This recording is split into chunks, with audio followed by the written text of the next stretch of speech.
Good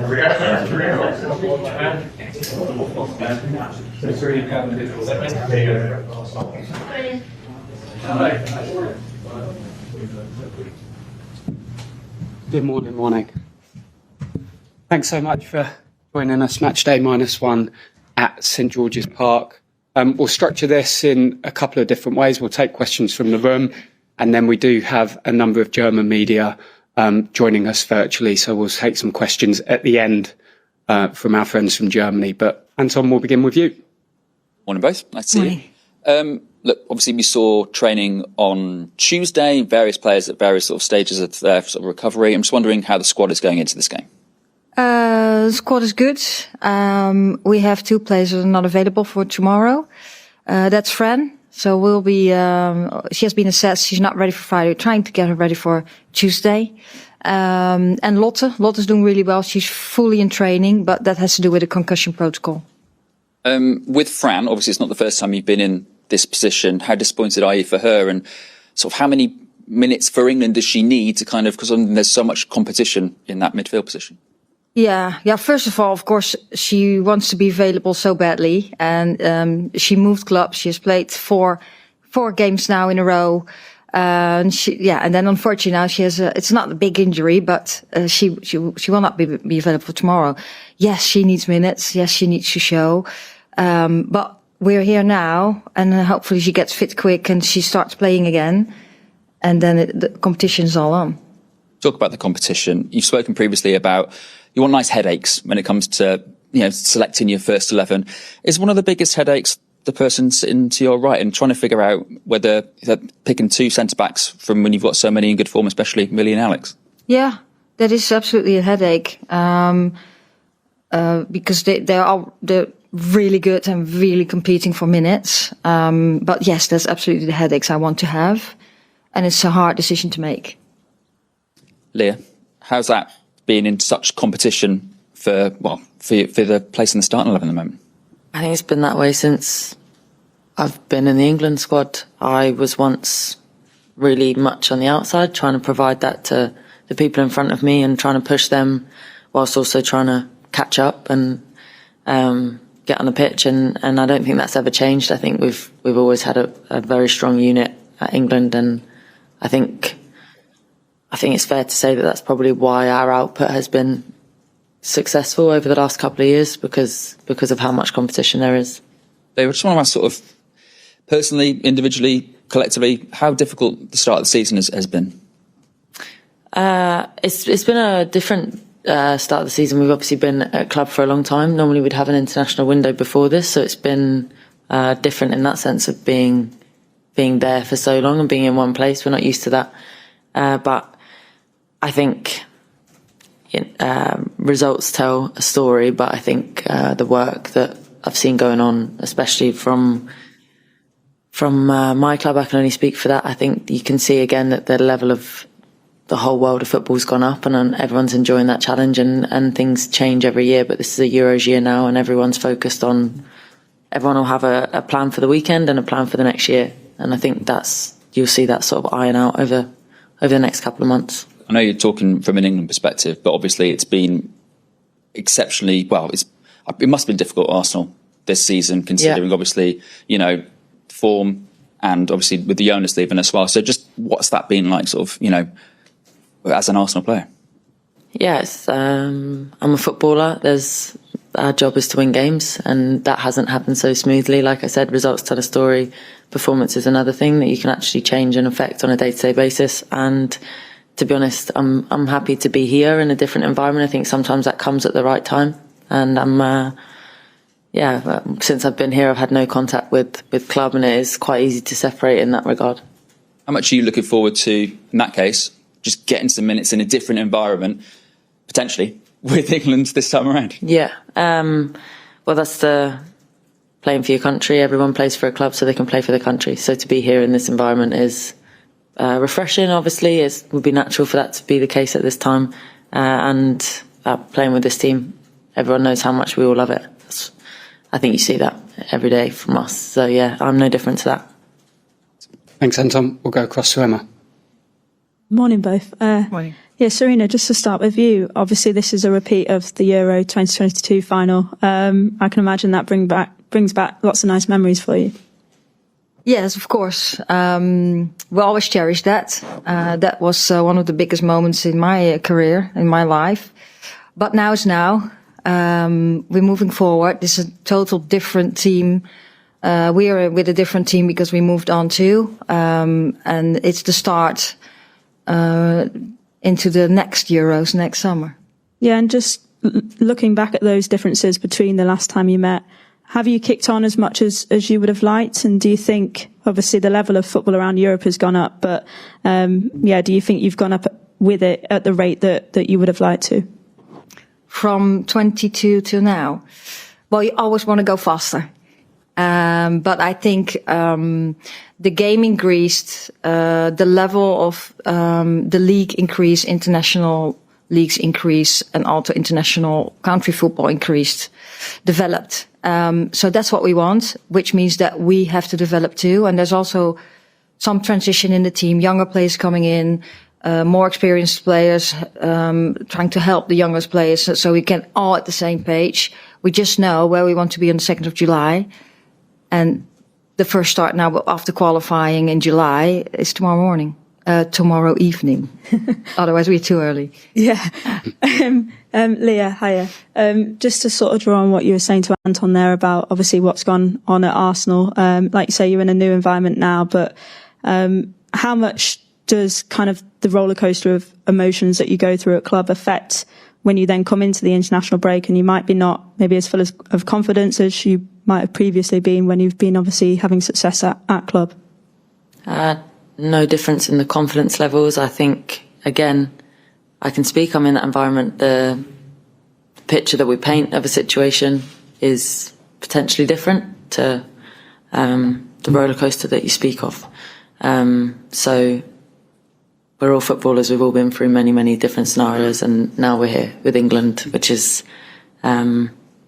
has been a consistent environment, at least for the last couple of years. So it's nice to be back. And like I say, it's been a long time away. Yeah, and just one on Lauren Hemp as well, obviously a player that you've played with at England for a few years now. She just seems to be in incredible form at the moment, obviously nominated for the Ballon d'Or award on Monday. Do you think she can become the best player in the world if you don't think she might be that already now? I think Hempo's always had, since the first time she burst onto the scene, everyone identified the talent that she has. I think she's been in great form. She's been playing really well. She looks happy, which is what I care about as a teammate. And I've always said I'm glad she plays for my team, and I'm glad I get to play for her when I play with England. Thank you. Cheers. Thanks, Emma. Yeah.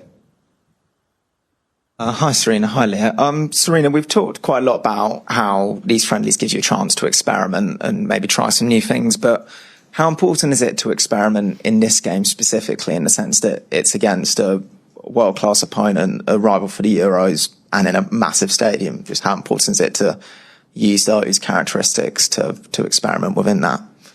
Yeah, I just look at the bigger picture first. So we have 4 friendlies, and in these 4 friendlies, there's 2 windows. We can try out things, hopefully as many players available that we want to pick for the team. And yes, then it's really important to have this occasion too, against Germany, top level team at Wembley, to try out things, to get information about us as a team, where we are right now, and our individuals moving forward. And we know about kind of 54,000 tickets have been sold for this game, which obviously in the grand scheme of things is a fantastic number, but represents a slight decrease in kind of recent games at Wembley. Does kind of like English women's football essentially needs like another moment or just something to keep sustaining that growth so we stay on that upwards trajectory? Yeah, I don't see it as a real negative. It's really positive now that in this next 2 windows we play at Wembley twice. So we've already over 100,000 fans coming to the stadium. And I think that's really good. That comes with the growth of the game. And yes, of course, Wembley can have more people there. The capacity is bigger than 55,000. So hopefully more people will come too. But we're thinking big and showing that we want everyone to have the opportunity to come to the game. And I think we're pretty lucky and happy with already the amount of people that come to the game. And hopefully we can also, with the way we play, keep moving forward. And when we have the next opportunity that we play at Wembley 2 times in a row, that we get us sold out. Sell out. Similar question to you, Leah. Are you happy with kind of the rate of growth of the game still, or do we need a bit more? Yeah, I think if you take the perspective on it, to play 2 games so close to one another at Wembley Stadium 3-4 years ago, there's no way it wouldn't have happened like this. So yes, it doesn't look as glamorous to say 54. It's still a lot more than I presume most countries will host. And we're always, it's not silly. We have a vision, and as an English footballing nation, I think we've always dreamt the biggest, I'm fair to say. But yeah, I think it's a step in the right direction. And hopefully, as Sarina says, the way we play tomorrow, brings more people in for the next game and the next game. That's our job. And kind of almost with that in mind, like obviously it's Germany at Wembley, so naturally we're all talking a bit about the Euro 2022 final, but is there any part of you that's almost tired of talking about that and that it's like time to fully look forward? I'll never get tired of talking about it, of course not, but we have a new job, a new focus, and a completely different tournament to play. So it's exciting, and obviously it's good memories. I'm sure there's many people that will be in the stadium tomorrow that would have wanted to be there 2 years ago. So it's lovely. It's a great memory. I'll never stop talking about it. But we played tomorrow somebody that won it, you can correct me, 7 times in a row or something crazy. Yeah. So we have one. They have many. It's a great fixture, and we look forward to the next tournament. And just lastly, Sarina, since we spoke to you last week, obviously Lauren James has pulled out of the squad. And with the timeline that Sonia gave, it seems like she might not be in the next squad for November either. Is it at all concerning that, like, her as such a young player that's still developing with you might not have played for England for about 10 months by the time February rolls around? Yeah, of course. It would be nice for her to be fit. That's the main thing. We know she's a very talented player. Unfortunately, she's injured now, so she's working on the recovery now, and hopefully she'll come back. She's in a great environment at club, so as soon as she gets fit and she gets at her level, get the playing minutes, then she shows quality, because that's the quality that Chelsea plays. And from there, we'll see again how the competition goes in the team. Let's go to Sandra. Hi, Sarina. Hi, Leah. I hope you're both well. I just wanted to ask you, Sarina, just what are your thoughts on the kind of challenge that Germany will pose to England, and how do you feel about how England are since that moment 2 years ago? Yeah, there was so many things have happened to the team. So from the Euros, Finalissima, World Cup, then the Nations League started. So many things happened. If I approach the game for tomorrow, I think Germany has always been a very powerful team, very physical too. Want to play the game, want to play possession game, but don't hesitate to play the long ball either. And we have to prepare for that. Also, they have a new coach now, so they probably do some other things too. So that's a challenge for us, and a nice challenge, because we don't exactly know what they will do tomorrow, but we're prepared for everything. But that's really good for us to get that experience tomorrow too at the highest level. And for you, I mean, to be starting your kind of build up to trying to retain the Euros title with them in particular, I mean, and also obviously with South Africa next week. I mean, why those opponents in particular? Yeah, we want to play the highest level opponents, because that shows exactly what we're doing well and what we have to do better. It's also good. We hardly have the opportunity to play friendlies, so that's also why it's so important that we qualify for the Euros. Why do we play then the South African team? They always play a little different with their style, different identity, and we want to play that too. So that's 2 total different opponents at a high level where we have to be at our best to be successful. And that's the same, of course, with the November-December window. Thanks. And for you, Leah, obviously Germany, we saw, you mentioned 2 years ago is 2 years ago, but for you, what does it mean to be facing them again at Wembley in this and building up to trying to retain the Euros? Yeah, we were 2 of the best teams in the tournament back then. It was a great fixture. It's the same now. Germany's a high-level opponent. As Sarina says, we want to play the best. We want to expose ourselves, so to speak, and hopefully have good things to talk about as well. So it's another great occasion at Wembley football. England, Germany is an iconic fixture, and the quality on the pitch hopefully will test us, and we can show ourselves as well. Thank you. Thanks, Andrew. We'll go to Tom. Good morning, both. Thank you for your time. Georgia Stanway was joking that she was going to be busy in the team meeting. Sarina, did you have lots of questions for her about the Germany squad? Yeah, we had some conversations. So she's an expert. And she wanted to get involved too. That's we are, of course, we have conversations with players in the meetings if they can help us. Sometimes players know more than we do because they are in the dressing room. That was. Let's see tomorrow. Is that the information she has? If that's going to happen in the game too? Well, please, could I also ask you about your other midfielders and maybe just how much you've been purring at how well Grace Clinton and Jess Park have been playing? You must be absolutely thrilled with their form. And does it give you another headache in midfield selection-wise tomorrow? Yeah, competition. Yeah, as we spoke about other players too, the competition is really high, and everyone really wants to show and wants to earn minutes. Yes, that's really good. Headaches. We want to try out some things. And yes, after these 4 windows, 2 windows and 4 games, of course we approach every game to win, but we can try out things. And then hopefully in December gives us a lot of information, while we also know there's still then 6-7 months to go and things can change very quickly in football. Please may I also ask both of you a question about the last week or so. I'm wondering what it's felt like, given how much the nation celebrated your success at the Euros, seeing so many people saying it shouldn't be a non-English manager managing the men's team. As a foreign-born coach who's doing well with England, what's that felt like, Sarina, and also for Leah? What's that been like reading that when we've also celebrated Sarina's success here?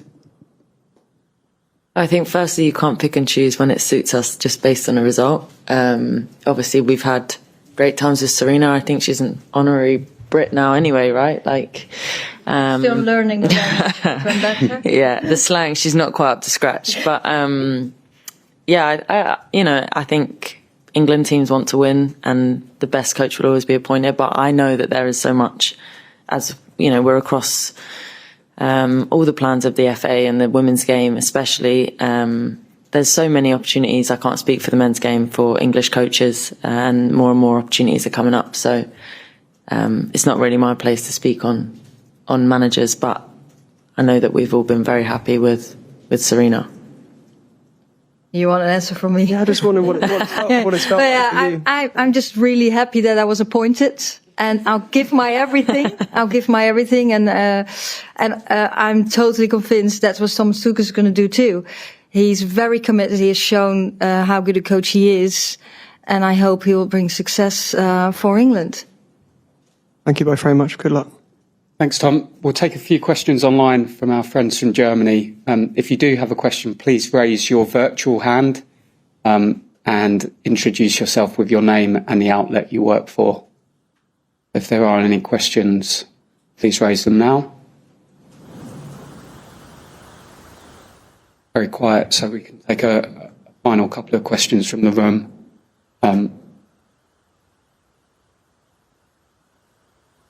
Georgia was saying, she's been tattooing.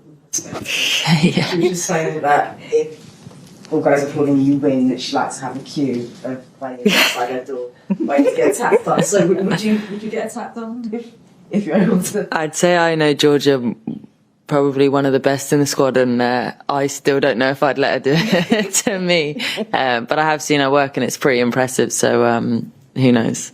I'm sure she would have a queue. Thanks, Sandra. We do now have a question from Christopher. So, Christopher, if you take yourself off mute and introduce yourself with your name and your outlet, that'd be great. Hi, hello. I was a little too slow. Thank you for talking to us. It's Christopher Klein, ARD German Television and Radio. I have a question for Sarina. I'm not sure, is it possible to get a few thoughts on German or in German? On the German squad from you, but in German, besides the language topic, I just want in general to know or to get something to know about your view on the German squad, given what you already said: new manager, new players, and the last picture is 2 years away now. What has changed in your opinion on the German squad? Yeah, I think if you don't mind us, I'll answer in English or Dutch if you prefer that. But my German is not no good chance. enough. No, a new coach. We know of the coach that he worked for over 10 years for the federation. Was very successful in the pathway for the boys. So we know a lot about German, but we do think they might change a couple of things for tomorrow night. So that's what we're preparing for, that we can adapt very quickly in what they do. And just the things I just said.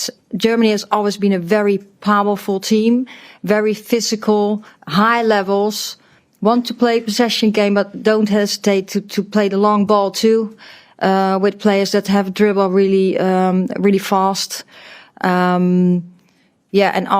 So for us, we have to be at our top level to be successful. And we expect that tomorrow too. It's just the shape and they probably do tweak some things, but they haven't played, after the Olympics with the new coach. So we'll see tomorrow. And if I may ask as well, how do you rank the German squad and the scale of opponents? Because it was like a roller coaster, the couple of years we saw now with obviously the final at the Euros, but then early knockout at the World Cup. Now you got the bronze medal at the Olympics. It was kind of a roller coaster. Is Germany still, in your opinion, let's say one of the 3 or 5 best teams in the world, alongside with the Lionesses? Absolutely, they're absolutely a top team. They've showed that this summer too. It also shows when you look over time that, of course, it's never ever take for granted that you're at top level. It's hard to come there. It's hard to stay there. And the path never goes this way in development. And I think the game is developing so quickly. Other countries are developing quickly. Competitions are developing, what I just said. Also, the introduction of the Nations League. It's hard. It's tough. You have to show up every single day, every single game. And they're really back on it, I think. That's what they've showed this summer too. So absolutely a top level team. Thank you. Thanks, Christopher, and thanks to you all. We'll see many of you at Wembley tomorrow. Thank you.